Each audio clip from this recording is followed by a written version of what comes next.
Welcome, everybody, to the Winner's Circle Sports Betting Channel. My name is Ross Benjamin, host of the Winner's Circle Sports Betting Podcast. And like a few times a week, every week, I'm joined by some regular guest, Mr. Jesse Shule of GamblersWorld.net and JesseShule.com, and Mr. Sean Higgs of GamblersWorld.net and WinningFreePicks.com, excuse me. So got to clarify that. Boys, starting with you, Jesse, how are you? You know, I had a rough go at the Hall of Fame game there, put out a free pick on it. And, the Jets looked pretty good in the first half, I got to say, but such is preseason football, you know. I'm just glad I didn't invest too heavily on it, but the baseball remains strong, so I'm feeling pretty good. Sean, how are you? Yeah, the same. I had a little midday money pick on the Jets there, and I did have the under. You know, what are you gonna do? It's yeah, it happens. I mean, it's not. I was expecting a Cleveland offensive explosion, was not in my handbook. Even when it was like the Jets got their 16, I figured, okay, this could be like a 23-6 game or something. Was not expecting Cleveland to do much offense there. So, well, the kid from UCLA came in and looked like a 7-year veteran. I mean, give him credit. He played a hell of a game, and you know, it's and that is the tricky thing of NFL preseason. Now, I think you could win preseason. I think we've all won preseason over the years. But sometimes when those most times you get a dud kid coming in. Like, it's kind of like, all right, it's not a good thing, or it's a highly touted guy where he always got to come in for a series. You know, very rare you get here comes a great performance. So I'll chalk it up. We'll move on. We got games next Thursday. Absolutely. Cleveland Browns now have won 6 NFL preseason games in a row. Just put that in your memory bank, folks. Might be worth something over the next few weeks. I did pass on yesterday's game, 18-10 over the last 2 years with my NFL preseason picks. Went 57% since 2010 with my NFL preseason picks. And I think the two gentlemen who are my guests today will agree with me when I say, don't listen to people who say you can't make money during the NFL preseason. The only thing I would say is that you need to cut back on your bets for exactly what Jesse and Sean just alluded to. There's that miscellaneous factor that you sometimes can't account for. The kid from UCLA, quarterback, coming in last night and have a terrific game. I don't know anybody who could have predicted that happen. But in any event, I always say, I don't know about you guys, I always recommend you only bet 25% of what you normally do during the regular season, during preseason action. And even if I'm, 18-10 the last 2 years, that doesn't mean you should be betting what you do in the regular season, because I handicap the NFL preseason much different than I do. I mean, entirely different, to be quite honest with you, than I do the regular season. So. Well, Ross, I'm 13-3 the last 3 years in the preseason. Yeah. But if you take out the Hall of Fame game, it'd be 13-1, which is why I just had a free pick on the Hall of Fame game this year. Yeah. So there you go. I mean, the Hall of Fame game out of all of them is the one that's probably the least predictable. Okay. Or let me put it this way, the toughest. Only because those teams playing in that game, they're not going to play any starters. They know they have 3 more preseason games ahead of them, and it's a showcase for rookies. And remember, NFL rosters are 90 players. So it's an excellent opportunity to showcase those players and see what they got and see if they could find a diamond in the rough. Go ahead, Sean. I'm sorry. I was going to say, I think the Jets play Cleveland this year too in December. So I'm thinking to myself, why are they going to show any kind of cards? Right, I figure it was going to be like a pretty bland, even if it's fourth stringers coming in. You don't want to see, for all you know, DRT's the quarterback in December because Watson gets hurt. You have no, and then you go in here and then they're like, oh, look at this. Remember this in preseason he came in? Yeah. He hasn't changed much. He's a rookie now. But, and it goes, you're right. They're not going to show cards if they're playing during the regular season, but the preseason, for the most part, offenses and defenses are vanilla. They're not going to show anything exotic.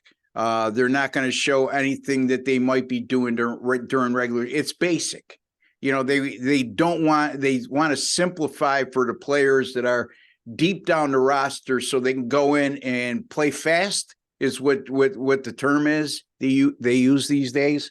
So there you go, folks. Anyway, enough of the NFL preseason. We got some Major League Baseball to discuss today. And I'll be looking at the Dodgers and Padres game, a nice NL West matchup. And Sean will be looking at Arizona and Minnesota. And Jesse will be looking at the Toronto Blue Jays and the Boston Red Sox. Intriguing AL East series that we'll be looking at as well. So let's start with Sean today. Arizona, they're going to go with Merrill Kelly on the mound. And they're going to be playing at Minnesota. Bailey Ober, who's a very underrated pitcher, at 8:10 p.m. Eastern time. As we speak right now, the Minnesota Twins are a $1.30 home favorite, minus 130 if for those of you scoring at home. And the total in this game is 8.5. Take it away, Sean. Yeah, interesting matchup here with these guys because I like kind of both of these pitchers and teams. Like I was kind of high in the Twins coming in. I'm like, I kind of like the pitching if they could get any hitting. And Ober and Gray and Ryan, great season to start. And Ober actually had like a sub-3 ERA until his last start. He gave up 6 against Kansas City by how weird that is. Well, Kansas City's won 5 in a row. I guess they're pretty good now. I'm going to look at the under here though, 8.5. You know, both of these cats, Kelly's got a good, nice road splits. Nothing hugely sexy, like overwhelming. Same with Ober. It's not like his home numbers are like, wow, he's got like the under 1 whip but they're good enough where they're I wrote them down here. 220 batting averages, like 105 whips. Good, not totally sexy, but offensively, the Twins are like one of the worst hitting teams. I mean, they strike out left and right. You hear me say this about the Yanks. We probably talk about a lot of teams, right, guys? Everybody's hitting 230. That's bad. You know, everything's out the window in today's baseball. I'm going to go under the 8.5. Arizona in a swoon. They've lost 15-20, by the way. 3 straight, 11-14, and 15-20. Whittled away their, I think their playoff chances are kind of hanging in the balance. They didn't go out and get any kind of starting pitching. Although I do like Kelly here as a little kind of a side thing for you prop folks out here. You want to go over 6.5 strikeouts with Kelly? Twins strikeout, I think they're the highest strikeout team in the league, or second. They're like human fans up there swinging that bat. So under the 8.5 and over 6.5 strikeouts, it's minus 102. I saw for on the juice on his strikeout prop 6.5 for Merrill Kelly. All right, there you have it. Arizona and Minnesota under 8.5, over 6.5 strikeouts for Merrill Kelly. And yeah, I mean, you're looking at Arizona. They've gone under the total in 7 straight games now. And Sean mentioned 5-15 in their last 20. You want to carry it further than that, 6-18 in their last 24. And it's not like Minnesota's red hot right now. They've gone 2-7, 2-6 in their last 8. So 2 teams that are struggling right now. You look at the home and away splits, Jesse. Merrill Kelly, 2.74 ERA on the road. Actually a 7-1 team start record on the road. And Bailey Ober at home, 2.98 ERA, 106 whip, and 10 starts, 8 of them have gone under the total. So Sean's on to something there, Jesse. Well, you might have seen me nodding my head when he mentioned the K prop, because that's what I plan to talk about. Last time I checked, Minnesota was the only team in the majors averaging over 10 strikeouts per game. Kelly looks like a good spot for him, 6.5. Doesn't look like they're asking you to it's not a really inflated number considering his opponent today. So I like that bet best of all. Over 6.5 Ks is 1,128 strikeouts for the Twins, leading the major league. Wow. Wow. And they're a division leader. So yeah. Anyway. If they could hit, I mean, you wasted a season of Gray, Ober, and Joe Ryan with, I mean, Gray and I think Ober had like sub-1 ERAs into May. Like, yeah. Even I said they're still around 3 or below. And they were a 500 team because they couldn't hit the ball. They had the best pitching staff in baseball. You know, you throw the numbers up there with their, you want to go that route with that kind of stuff. And they had nothing to show for it. They're gonna be knocked out in the first round by a wild card team. Yeah, no doubt. They can't hit. Well, they're definitely susceptible, and we still got some time to play a little bit of baseball before we want to hand them a division title. But it's likely right now, the way things look, because the Who's rest taking it? The Tigers? yeah, Who's I mean, the taking that rest of the division is terrible. So that's the other thing to factor in, Sean, is the fact that, yeah, they're a first place team, but look at the division they're in. And, Exactly. Well, that's what I'm saying. If they had any hitting, they would have Yeah. 65 wins, and they'd beat other teams too. They'd be running away with this thing. Yeah. So, Jesse, any more thoughts on that? No more thoughts, but I do have some thoughts about Toronto and Boston. All right, take it away. Let me introduce that game real quickly. Toronto with Alex Manoah on the mound at the Red Sox with James Paxton, 7:10 p.m. Eastern Time start at Fenway Park right now as we speak. According to Caesars, Boston is a -150 home favorite, and the total in that game is 10.5. All right. Well, I'm going to look at a no bottom 9 here, and I'm going to ask my good friend Sean to look it up for me and get an exact price for me while I deliver my long-winded spiel here. But Ross mentioned the first place Minnesota Twins. The Boston Red Sox are a half a game out of the cellar in the AL East. Boston has a better record than Minnesota. Yeah. So, are we giving Boston enough credit here? Toronto comes in as losers of 4 of 5. Bo Bichette still out of the lineup, leading the majors leading the American League in hits. Obviously, a big loss for them. Nice pickup with DeJong, but that doesn't make up for a guy like Bo Bichette. You got Alek Manoah going for the Blue Jays, and since his return from the minors, Blue Jays have won his last 2 starts, but if you really break it down and look at the numbers, Manoah gave up 4 runs on 7 hits, 7 walks in 9 2/3 innings pitched, and that tells me it could have been a lot worse. It tells me that his problems have not been solved. He's still struggling with his control. And on the other side, you got the big maple, James Paxton, Canadian. I think he tossed a no-hitter against the Blue Jays in his career. He's pitched well against the Blue Jays. Obviously, this game's not in Toronto, so his Canadian fans won't be there to cheer him on. But I like the Big Maple at home. He's 2-0 with a 2.25 ERA in 5 home starts this season. He's really only got 1 bad start this year, and I happen to have him in that game when he was at Wrigley taking on the Cubs. I gave that out on this show, and such is luck, I guess. But his overall body of work's been good. Big mismatch here for me in favor of the Boston Red Sox. Sean, what is the price on the no bottom 9? It is a -110. So can't beat that. Saving yourself a bit of money if you're not taking them on the money line. There you go, folks. So if you don't know what the no bottom 9 is, it's quite simple. You're taking the home team to win the game, and we're not counting the bottom of the 9th. You win it in regulation time. Whatever you want to term it as. If it goes extra innings, you lose. Okay, so again, you have to win and be leading after the bottom of the 8th. Right. Exactly. Or after the top of the 9th. Whatever way you want to phrase it, but that's right. The top of the 9th. That's right. Yeah, you might want to count the top of the 9th in there, Jesse. I'm not. Yeah. Once in a while I come up with a genius idea, and that was one of them. Anyway, he could call it 8.5 innings. That'd be correct if you said 8.5 innings. Yeah. As opposed to top of the 9th. All right. Let's not go too far with this, folks. If really confused the folks. You can't find that. If you can't find that option, and you want to exercise that, Caesar Sportsbook, online sportsbook, has those available for you.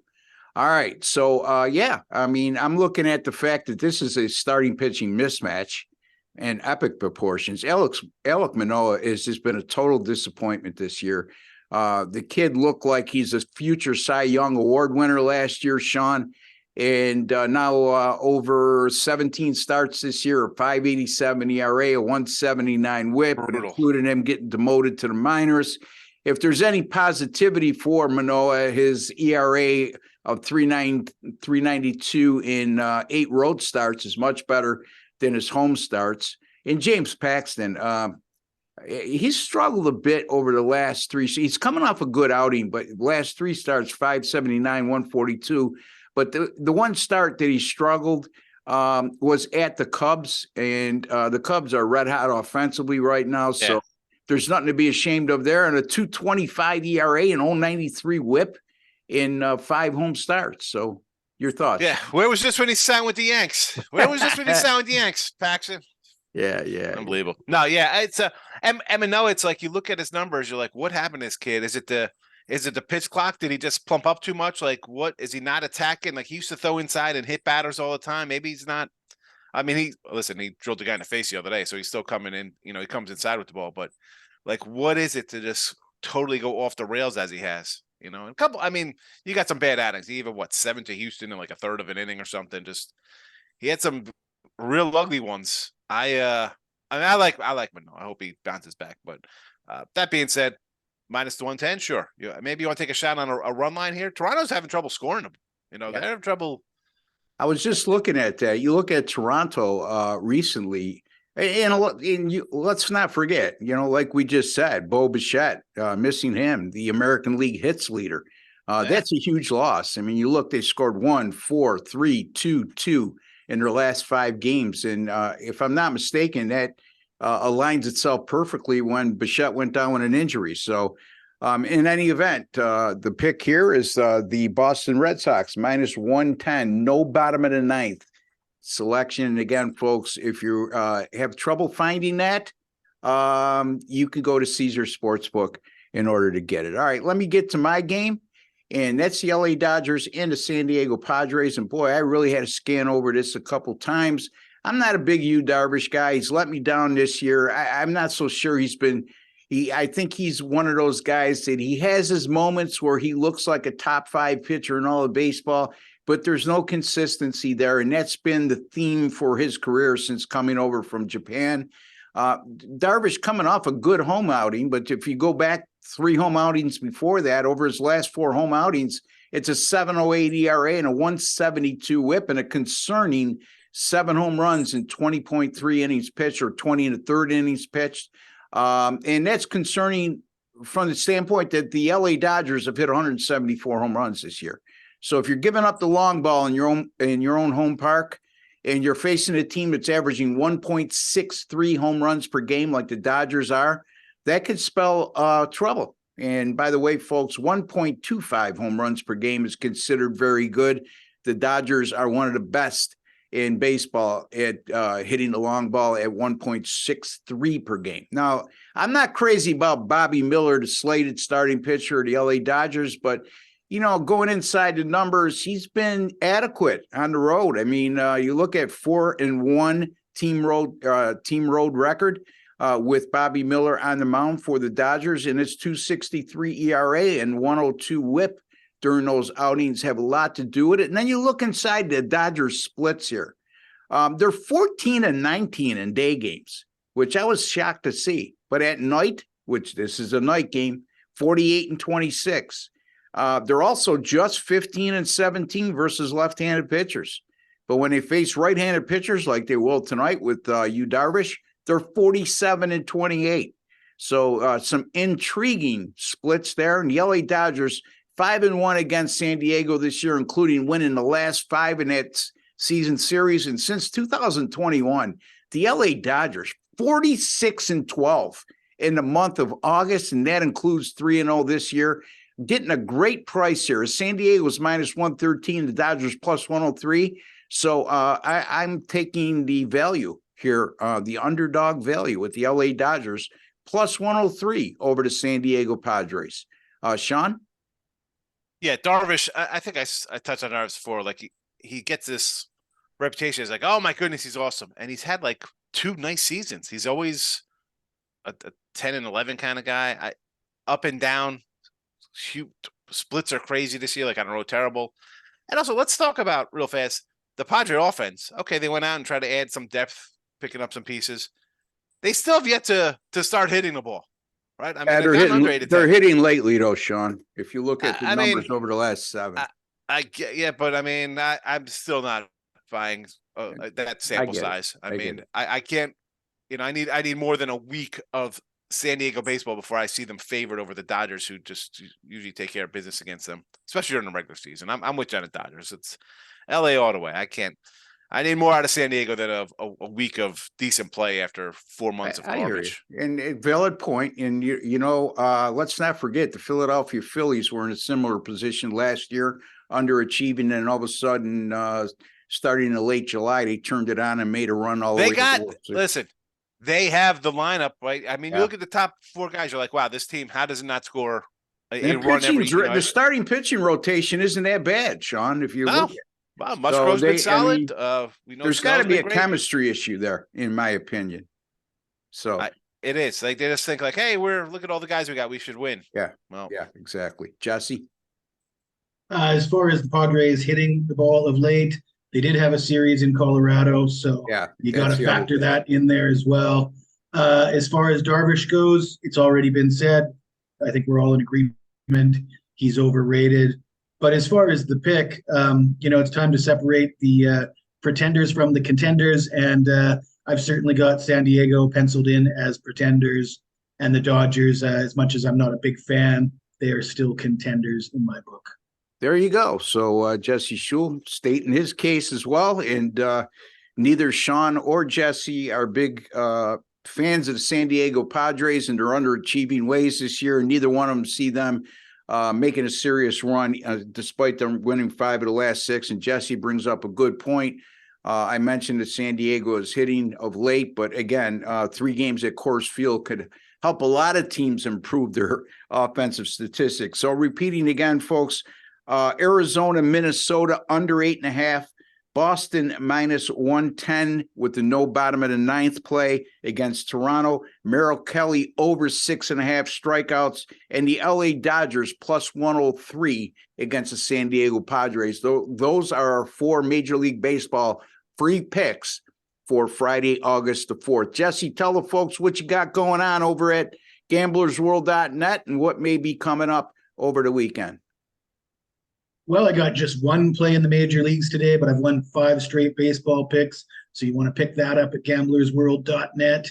It's going to be a big weekend for me with CFL, perhaps some Women's World Cup, might even sprinkle some WNBA in there if I'm feeling up for it. But yeah, check with me and come see me at jesseschul.com. You'll be glad that you did. There you go. Jesse, you can find him at jesseschul.com, gamblersworld.net. You could also find him at gamblersworld.com. Jesse puts out a daily video, 2 to 4 minutes long and in average, and he gets right straight to the point and gives you a free pick. So a little different dimension, as they would say in Canada, or organization. And yeah. In any event, right, and it's always unique material. So he gives you a free pick on this show, but what he gives you on his own video is separate and apart to what he does here.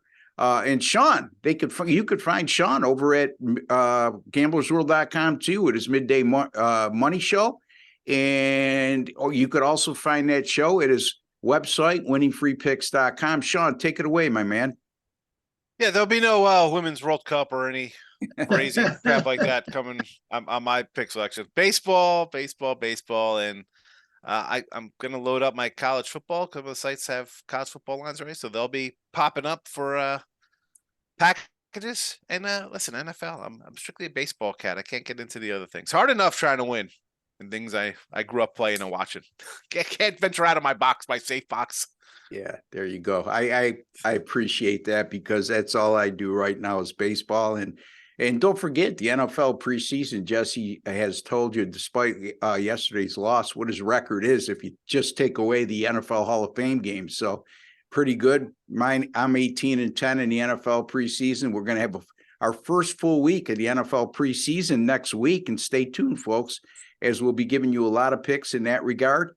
We are powered by gamblersworld.com and gamblersworld.net. We filled you in on what both of those sites have. Gamblersworld.net is our pick section where you can get all our best picks, premium paid selections, not only us 3, 7 other great handicappers on that site as well.